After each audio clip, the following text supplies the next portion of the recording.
www.ccc.org. Okay, well, let's go on and take the next listener phone call. Hello, Professor Kaku. This is Kenneth Eng, listening on GCN from West Hollywood. I would like to ask why it is that people you meet in your dreams appear to be conscious or self-aware. For example, when you dream about walking down the street, a stranger might approach you and say something unexpected. But if it's happening in your head, how can you not already know what he's going to say or do? Does this mean that creatures in our dreams are actually alive or self-aware? Because when you approach somebody in a dream, they say something to you that you can't always predict. Or is there a faculty in our brains that can mimic conscious actions on the part of the people we meet when we dream? Well, actually, physics says some things about dreams. Using brain scans, when people dream, we can see several things happening. First of all, blood flow to the prefrontal cortex begins to shut down, and the orbital frontal cortex, which is right behind your eyeballs, also begin to shut down. Now, why is that important? Because the prefrontal cortex is conscious thought. So conscious thought starts to diminish, and your orbital frontal cortex is your fact checker. It tells you that no, something's wrong, something's not right. That is turned off as well. That's why dreams are bizarre. That's why they violate the laws of physics.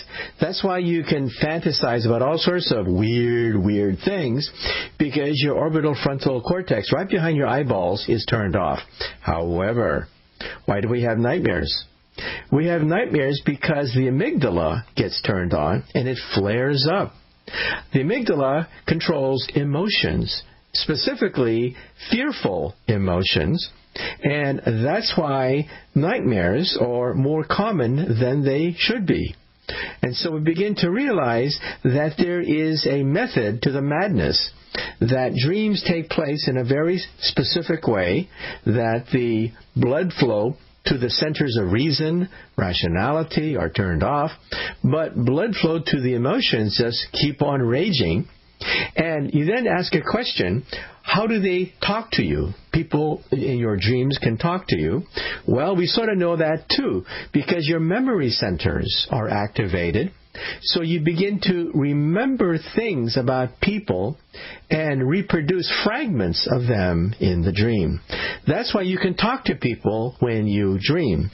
These people that you talk to are not conscious beings. No, they are part of your own brain.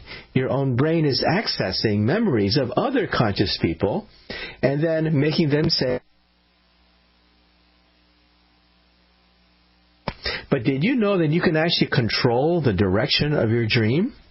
This was once considered impossible, but hey, we can now show that it's correct. This is called lucid dreaming. People who dream, but they know they are dreaming. They are awake when they dream. In Leipzig, Germany, at the Max Planck Institute there, they put a lucid dreamer in an MRI scan, and they found that his amygdala flared up, meaning, of course, that he was dreaming, but his prefrontal cortex was also turned on at the same time. He was, in fact, conscious while he was dreaming. Now, when you dream, you are paralyzed. Otherwise, you sleepwalk and do all sorts of bizarre things. So how do you communicate? How do you communicate with somebody who is conscious while dreaming? Well, the scientists there figured it out. By squeezing his left hand or right hand, he could actually move his left hand or right hand, even though in general he was paralyzed. And by squeezing his left hand or right hand, they could communicate with him. They could actually send messages to him as he was sleeping. Now, if you want to find out more about this, get a copy of my book, The Future of the Mind. And once again, you are listening to Science Fantastic. Give us a call at 612-564-8135.